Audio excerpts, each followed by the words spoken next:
Kebetulan ada di sana seorang dursila bernama Seba bin Bikri, orang Benyamin. Ia meniup sangkakala serta berkata, "Kita tidak memperoleh bagian daripada Daud. Kita tidak memperoleh warisan dari anak Isai itu. Masing-masing ke kemahnya, hai orang Israel."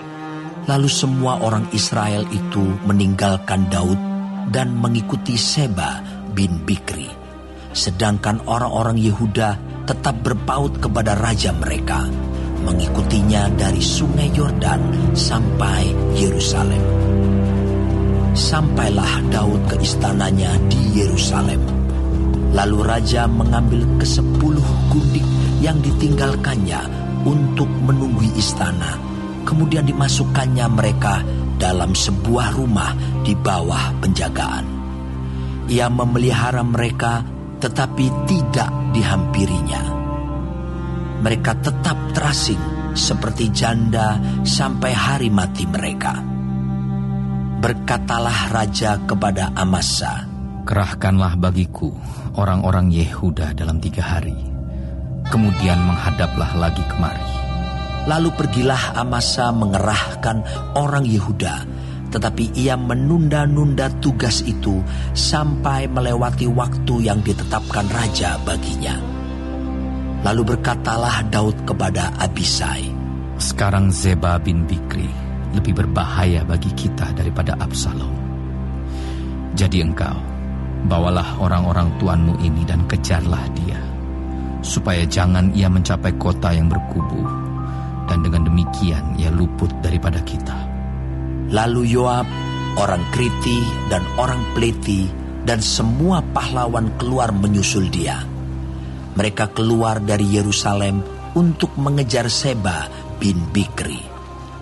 Ketika mereka sampai ke batu besar yang di Gibeon, maka Amasa sudah tiba di sana lebih dahulu daripada mereka.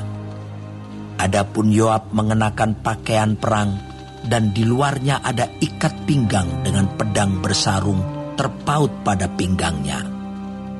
Ketika ia tampil ke muka, terjatuhlah pedang itu. Berkatalah Yoab kepada Amasa, "Engkau baik-baik, saudaraku."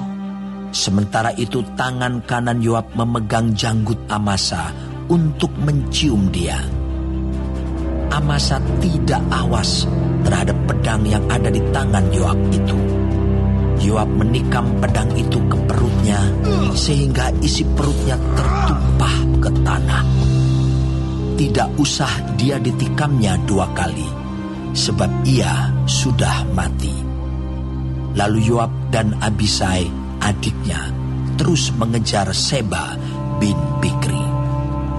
Dan seorang dari orang-orang Yoab tinggal berdiri di dekat mayat itu sambil berkata, "Siapa yang suka kepada Yoab dan siapa yang memihak kepada Daud, baiklah mengikuti Yoab." Dalam pada itu Amasa terguling mati dalam darahnya di tengah-tengah jalan raya.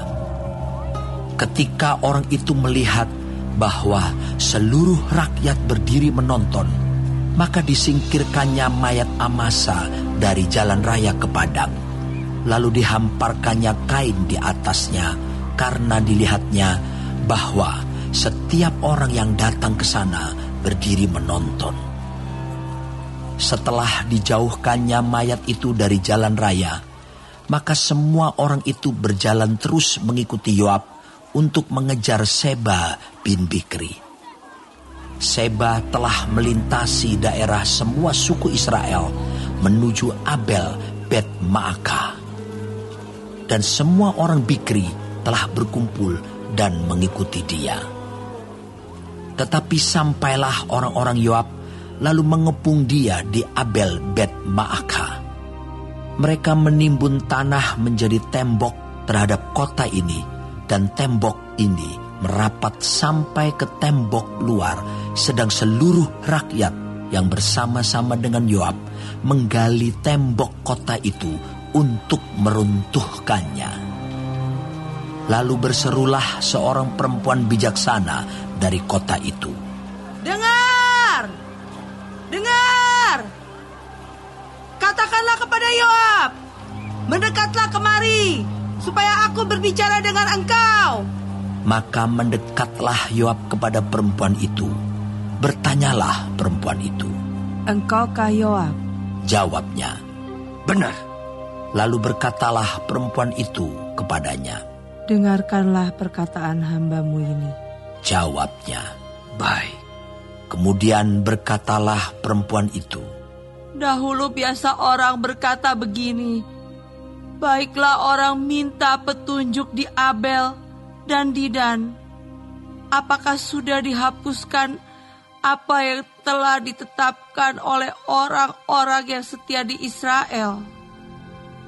Tetapi engkau ini berikhtiar membinasakan suatu kota, apalagi suatu kota induk di Israel. Mengapa engkau hendak menelan habis milik pusaka Tuhan?